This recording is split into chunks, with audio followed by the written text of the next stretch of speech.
எல்லாருக்கும் வணக்கம். எல்லாரும் எப்படி இருக்கீங்க? இன்னைக்கு ஒரு குட்டி மினி விலாக் பர்ச்சேசிங் வீடியோ பார்க்கலாமா? நான் என்னோட நேட்டிவ் திருச்சி வந்திருந்தேன். திருச்சி வந்துட்டு மங்களன் மங்கள் போகாமல் இருந்தால் எப்படி? மார்னிங்கே திருச்சி மங்களன் மங்களுக்கு கிளம்பி வந்துட்டேன். எங்கள் வீட்டில் பிளேட்ஸ் வந்துட்டு கொஞ்சம் டேமேஜ் ஆயிடுச்சு. ஸோ சாப்பிட்ற பிளேட்டை வந்துட்டு வாங்கலான்ட்டு வந்ததும் இங்கே வந்து பார்த்தீங்கன்னா நல்ல டிஃப்ரெண்ட் வெரைட்டிஸில் நல்லா அழகழகாக பிளேட்ஸ் வச்சுருந்தாங்க. ஸோ பிளேட்ஸ் வாங்கிட்டு அப்படியே என் பொண்ணுக்கு வாட்டர் பாட்டில் வாங்கலான்ட்டு வந்தேன். ஸோ வாட்டர் பாட்டில் வந்து பார்த்தீங்கன்னா பிளாஸ்டிக்கில் வாங்குறது எனக்கு விருப்பம் இல்லை. ஸோ அதனால் இந்த மில்டனில் ஃப்ளாஸ்க் மாடலில் நான் வாங்கினேன். இது 350 ml. இதோட காஸ்ட் வந்து பார்த்தீங்கன்னா ₹850 சொன்னாங்க. ஸோ இது எனக்கு ரொம்ப பிடிச்சிருந்துச்சு. அதனால் நான் இதை சூஸ் பண்ணியிருந்தேன்.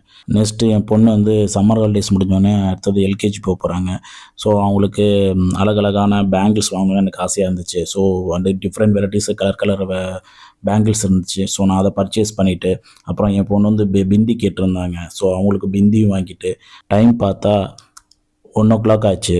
ஸோ அப்படியே சாப்பிட்டுட்டு வீட்டுக்கு கிளம்பிடலாம் அப்படின்ட்டு நான் கேஎம்எஸ் ஹக்கீம் கல்யாண பிரியாணிக்கு போயிருந்தேன். ஸோ இது வந்து திருச்சி தப்பக்குளத்தில் பக்கத்துலேயே இருக்குது. இந்த இதில் பார்த்திங்கன்னா பிரியாணி நான் மட்டன் பிரியாணி ஆர்டர் பண்ணியிருந்தேன். அப்புறம் வீட்டுக்கு வந்து என்னோடய அம்மாவுக்கும் என் தம்பிக்கும் வந்து பார்த்திங்கன்னா chicken biryani and mutton biryani parcel வாங்கிட்டேன். ஸோ பிரியாணி டேஸ்ட் வந்து பார்த்திங்கன்னா அல்டிமேட்டாக இருந்துச்சு. ஸோ இது வந்து கேஎம்எஸ் ஹக்கீம் பிரியாணி திருச்சியில் ரொம்ப ஃபேமஸ்ஸு. எனக்கு ரொம்ப பிடிச்சிருந்துச்சு. பட் அதில் செட்டிநாடு சிக்கன் கிரேவின்னு ஒன்று ஆர்டர் பண்ணியிருந்தேன். சுத்தமாக எனக்கு பிடிக்கல. இது அரௌண்ட் ₹230 அது காஸ்ட்டுக்கு உண்டான ஒர்த்துக்கு இல்லை அது. அண்டு பிரியாணி வந்து பார்த்தீங்கன்னா ₹330 மட்டன் பிரியாணி நல்லா இருந்துச்சு. ஓவரால் ரேட்டிங் கேஎம்எஸ் ஹக்கீம் பிரியாணிக்கு என்னோடது 3.5 அவுட் ஆஃப் 5.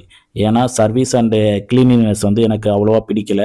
இதேமாதிரி நீங்கள் என்ன ஃபீல் பண்ணீங்கன்னு கமெண்ட்டில் சொல்லுங்கள். இந்த வீடியோ உங்களுக்கு பிடிச்சிருந்தா லைக் பண்ணுங்கள், ஷேர் பண்ணுங்கள், சப்ஸ்கிரைப் பண்ணுங்கள் அண்ட் சப்போர்ட் பண்ணுங்கள். தேங்க்யூ, பாய்.